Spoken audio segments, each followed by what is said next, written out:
the empire that sent police into bedrooms, Austria's forgotten morality police. In 18th century Vienna, the government didn't just collect taxes or fight wars. It tried to control desire itself. There were officers whose job was to investigate private relationships, raid hidden apartments, monitor immoral behavior, and decide what kind of love was acceptable inside the Austrian Empire. And the strangest part, the people enforcing morality often became the most corrupt men in the entire system. This sounds like something from a dystopian novel, but it was real. By the late 1700s, Vienna was one of the richest and most elegant cities in Europe. Horse carriages rattled across narrow, cobblestone streets while candlelight spilled from opera. Houses and aristocratic ballrooms, music floated through the city at night. Mozart himself walked these streets. To outsiders, Vienna looked civilized, enlightened, almost modern. But behind the velvet curtains, the Habsburg Empire had become obsessed with controlling private behavior, especially sex.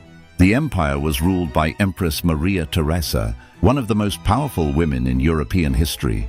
Deeply religious and fiercely conservative, she believed the moral behavior of her citizens was directly connected to the stability of the state itself. To her, public decency wasn't just a personal issue, it was political. In 1751, she created one of the strangest institutions in European history, a morality commission known unofficially as the Chastity Commission. Its purpose was to investigate adultery, prostitution, extramarital affairs, indecent clothing, gambling, and other forms of moral corruption. And yes, their investigations sometimes reached directly into private homes. Agents worked alongside police informants and relied heavily on public denunciations. Neighbors reported neighbors, landlords reported tenants, servants reported employers. In some districts, suspicion itself became a weapon. Imagine living in a city where an argument with your neighbor could suddenly lead to officials questioning your private life. That fear became part of everyday existence. What makes this story even stranger is that Vienna at the time was not some isolated medieval city. It was the cultural heart of Europe. Intellectuals debated philosophy in cafes while composers created masterpieces. Only streets away from morality investigators, searching boarding houses for unmarried couples. The contradiction was astonishing, and it only grew darker.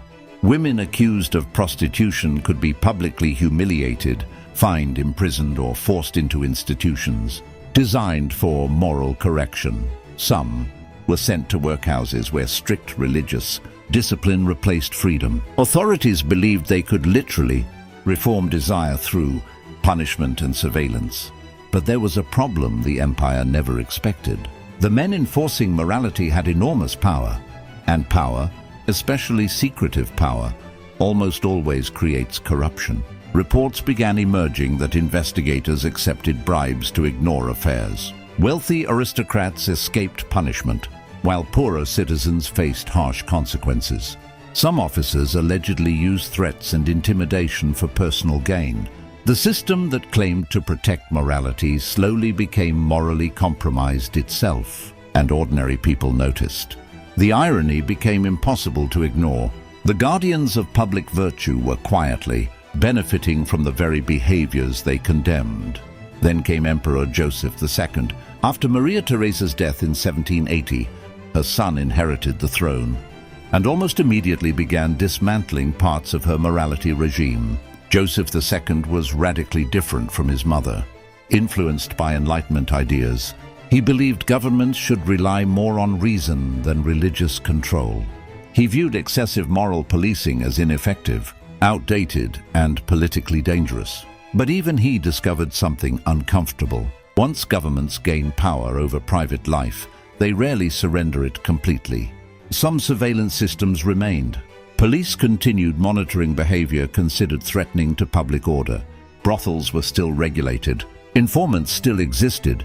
The machinery of control had already become part of the state, and that machinery would outlive the people who created it. What's fascinating is how modern this story feels.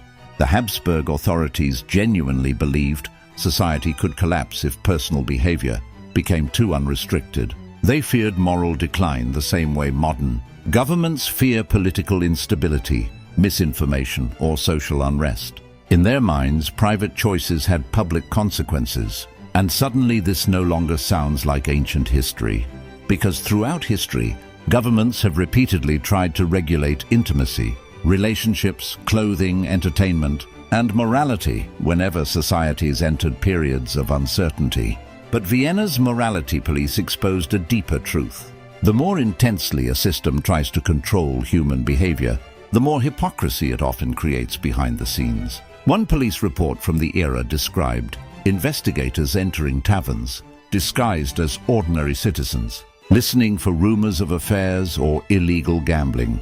Another mentioned surveillance of suspected brothels hidden behind respectable storefronts. Entire sections of the city operated in a strange double reality where public appearances mattered more than private truth. Everyone performed morality, few actually lived it, and perhaps the most disturbing part wasn't the surveillance itself. It was how quickly people adapted to it. Citizens learned what to say publicly. Families concealed scandals behind closed doors. Wealthy elites maintained secret relationships while publicly supporting strict morality laws. Over time, the gap between official virtue and private reality became enormous. The empire created a culture of performance, not honesty, and yet the authorities continued believing they could engineer a morally perfect society through observation and punishment. History suggests otherwise. By the end of the 18th century, Europe was already changing. Revolutions spread across the continent. Old monarchies faced growing pressure. Enlightenment thinkers questioned whether governments had any right to interfere in private life at all. But the Austrian morality system left behind something larger than laws.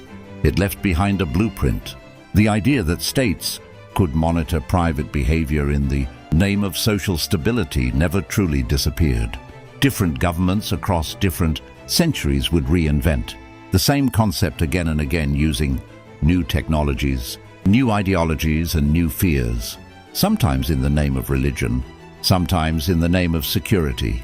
And that's why this forgotten story from Vienna feels unsettling today, because the people who created these systems rarely saw themselves as villains. Maria Theresa believed she was protecting civilization. Many officers likely believed they were defending order and decency. Even citizens who cooperated often thought they were helping preserve stability. History's most intrusive systems are often built by people convinced they are doing something righteous. That may be the most uncomfortable lesson of all. In modern photographs, Vienna looks peaceful. Elegant cafes still line the streets. Tourists gather beneath imperial palaces while orchestras perform music written centuries ago. It feels romantic, refined, timeless. Almost nothing visible remains of the hidden investigators who once monitored morality there, but traces survive in archives. Police records, court documents, and forgotten complaints, written by ordinary people who suddenly found the state involved in their personal lives. Tiny fragments of fear preserved on paper, and maybe that's what makes this story so fascinating. Not because Austria once had morality police, but because history keeps repeating the same question in different forms. How much control should any government have over private human behavior? The Habsburg Empire believed it had found the answer. It didn't, and centuries later, the world is still arguing about it.